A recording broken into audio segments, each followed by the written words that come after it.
अरे वाह, इतने दिनों के बाद तेरे हाथ की चाय पीकर तो मजा आ गया। आज भी तेरे हाथों में वही जादू है।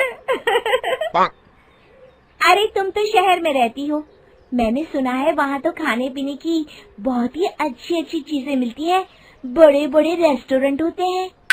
हाँ, ये बात तो है। जब से मैं शहर में रहने गई हूँ ना, तब से मेरी तो जिंदगी ही बदल गई है।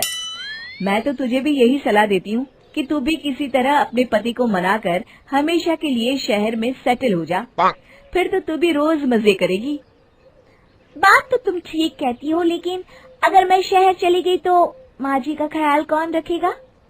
अरे तू उस बुढ़िया के चक्कर में अपनी पूरी जिंदगी क्यों इस छोटे से गांव में बर्बाद कर रही है? तेरी सास तुझसे नौकरानी की तरह काम करवाती रहेगी और तू पूरी जिंदगी इस घर में कोलू के बैल की तरह पीसती रहेगी। अरे तू आज के जमाने की औरत है। खैर, तुझे समझाना मेरा काम था, आगे तेरी मर्जी। अच्छा, तब मैं चलती हूँ। फिर इतना कहकर कविता वहाँ से चली जाती है। लेकिन कविता की कही गई बातें विमला के दिमाग में घूमने लगती है और वो शहर जाने के सपने देखने लगती है। फिर एक दिन, अरे बहू, आज तो मेरे घुटनों में बहुत तेज दर्द हो रहा है, जरा जल्दी आके तेल से मालिश तो कर दे। तभी विमला अपने कमरे से बाहर आती है और गुस्से में अपनी सास को जवाब देती है। अरे माँ जी, ये तो आपका रोज रोज का नाटक हो गया है। मेरी तो समझ में नहीं आता, आप मुझे अपनी बहू बनाकर लाई हैं या इस घर की नौकरानी? अरे बहू, आज तुझे अचानक क्या हो गया? मैंने ऐसा भी क्या कह दिया जो तू इतना नाराज हो रही है? बुढ़ापे में तो बहू ही अपनी सास की सेवा करती है ना। वो जमाना गया माँ जी, मैं आज के जमाने की लड़की हूँ। आज से आप अपना सारा काम खुद करिए। फिर इतना कहकर विमला वहाँ से चली जाती है। उसी शाम विमला अपने पति हरिया से हमेशा के लिए शहर में बसने की जिद करती है। सुनिए जी, कब तक हम इस छोटे से गांव में अपनी जिंदगी गुजारेंगे? अब तो राजू भी बड़ा हो रहा है, उसकी अच्छी पढ़ाई लिखाई के लिए हमें शहर में जाकर रहना चाहिए। अरे भाग्यवान, बात तो तुम एकदम सही कह रही हो, लेकिन शहर जाकर हम रहेंगे कहाँ? वहाँ ना तो हमारा कोई रिश्तेदार रहता है और ना ही कोई जान पहचान वाला। अरे जान पहचान तो बनाने से बनती है। शहर में तो कामों की कमी नहीं है और वहाँ पैसे भी बहुत अधिक मिलते हैं। मेरी सहेली कविता 5 साल से शहर में मजे से रह रही है। मैं तो कहती हूँ जितना जल्दी हो सके तुम भी शहर चलने की तैयारी करो। फिर हरिया अपनी पत्नी की बड़ी बड़ी बातों से प्रभावित होकर शहर जाने का मन बना लेता है और शहर जाने के लिए गांव के लाला से कर्ज ले लेता है। कुछ दिनों के बाद हरिया अपनी बूढ़ी माँ को घर में अकेला छोड़कर अपनी पत्नी और बेटे के साथ शहर चला जाता है। लेकिन शहर पहुंचकर हरिया को रहने की जगह ढूंढने में काफी परेशानी होती है।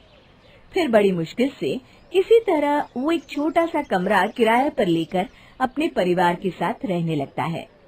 हरिया रोज काम की तलाश में शहर भर में भटकता, लेकिन उसे कहीं कोई काम नहीं मिलता और फिर धीरे धीरे उनके पास बचे हुए पैसे भी खत्म होने लगते हैं और नौबत यहाँ तक आ जाती है कि उन्हें एक वक्त भूखा रहकर दिन गुजारना पड़ता है।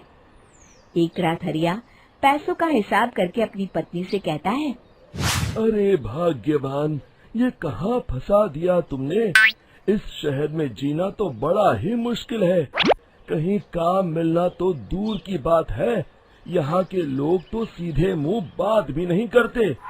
अब हमारे पास खाना खाने तक के पैसे नहीं बचे हैं। तभी वहाँ मकान मालिक आ जाता है।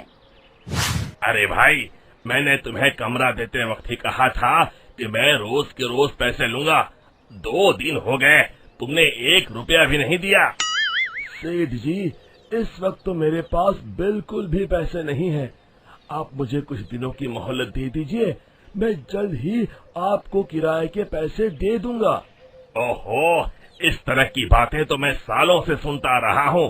अगर तुम पैसे नहीं दे सकते तो कल ही कल मेरा कमरा खाली कर दो। हाँ, इस शहर में किराएदारों की कमी नहीं है। ये कहकर मकान मालिक वहाँ से चला जाता है। अब हरिया और उसकी पत्नी समझ जाते हैं कि बिना सोचे समझे शहर आकर उन्होंने बहुत बड़ी गलती कर दी।